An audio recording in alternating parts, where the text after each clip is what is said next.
réalise un sondage auprès d'un échantillon de taille 1000.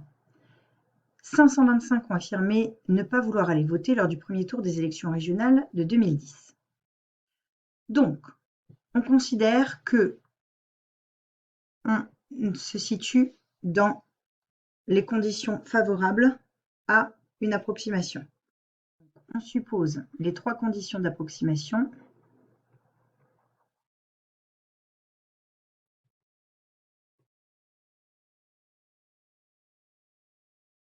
Vérifier.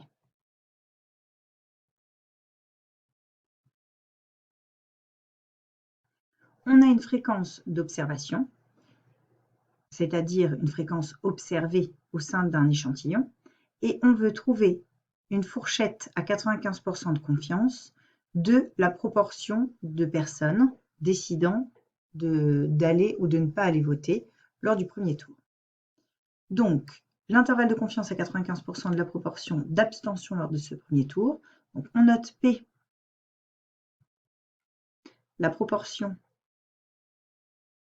d'abstention au premier tour.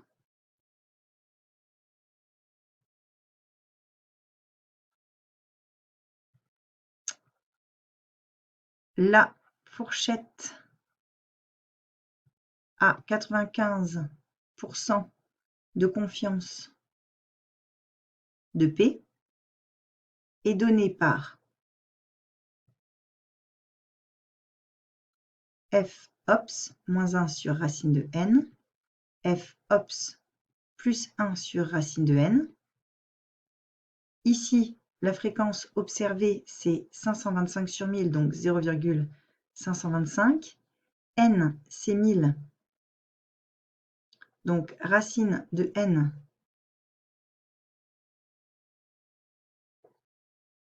est égale à 10 racine de 10.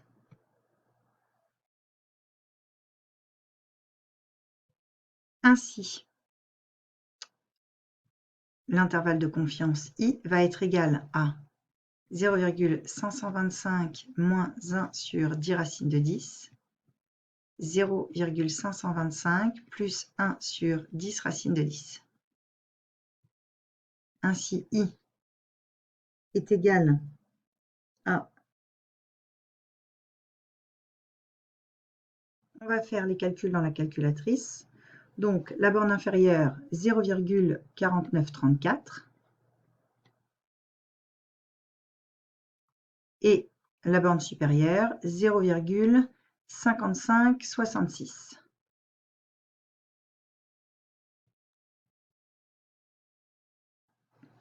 On estime donc que la proportion d'abstention se situe, dans 95% des cas, dans cet intervalle. C'est-à-dire que, avec 95% de confiance, on va avoir une proportion d'abstention de 49,34% jusqu'à 55,66%. La question 2 donne que les résultats définitifs de l'abstention sont de 53,64%.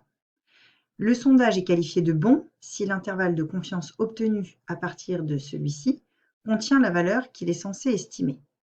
Le sondage de l'énoncé est-il bon?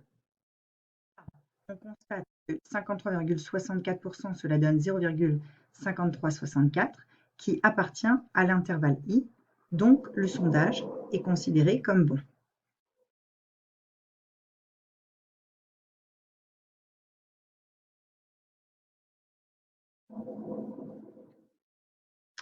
Dernière question. Un institut a réalisé avant le premier tour des élections un bon sondage sur un échantillon de 1000 personnes. Donnez un encadrement du nombre de personnes sondées ayant répondu non à la question « Irez-vous voter aux élections régionales 2010 ?»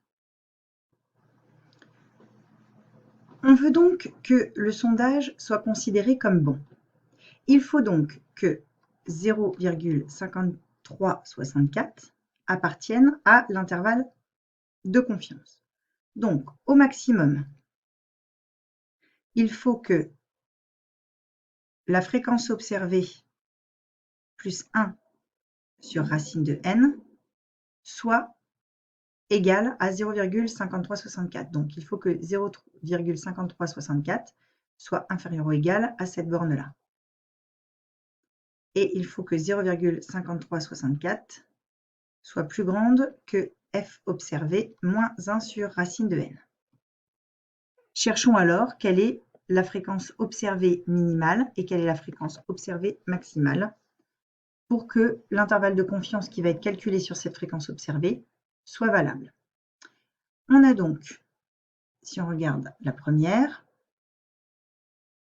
f ops qui doit être supérieur ou égal à 0,5364 moins 1 sur racine de 1000,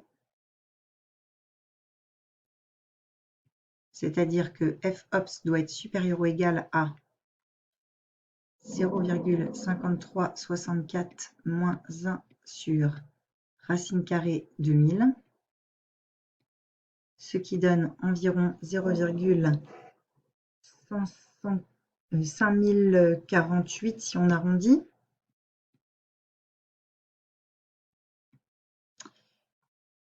La deuxième inégalité, ici, nous donne f ops qui doit être inférieur ou égal à 0,5364 plus 1 sur racine de 1000. Ainsi, f ops doit être inférieur ou égal à 0,5364 plus 1 sur racine carrée de 1000, soit 0,5680.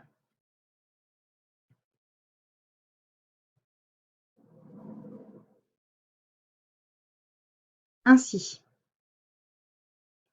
comme on considère 1000 personnes, si la fréquence d'observation doit être supérieure ou égale à 0,5048, il faut que le nombre de personnes ayant répondu non soit supérieur ou égal à 505. Donc, soit n, le nombre de personnes ayant répondu non,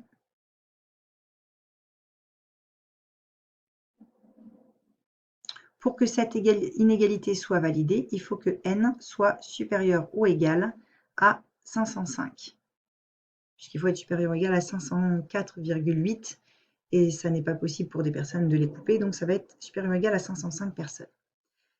Ici, dans la deuxième inégalité, étant donné que la fréquence d'observation doit être inférieure ou égale à 0,5680, donc 568, est le nombre maximum de personnes devant répondre non.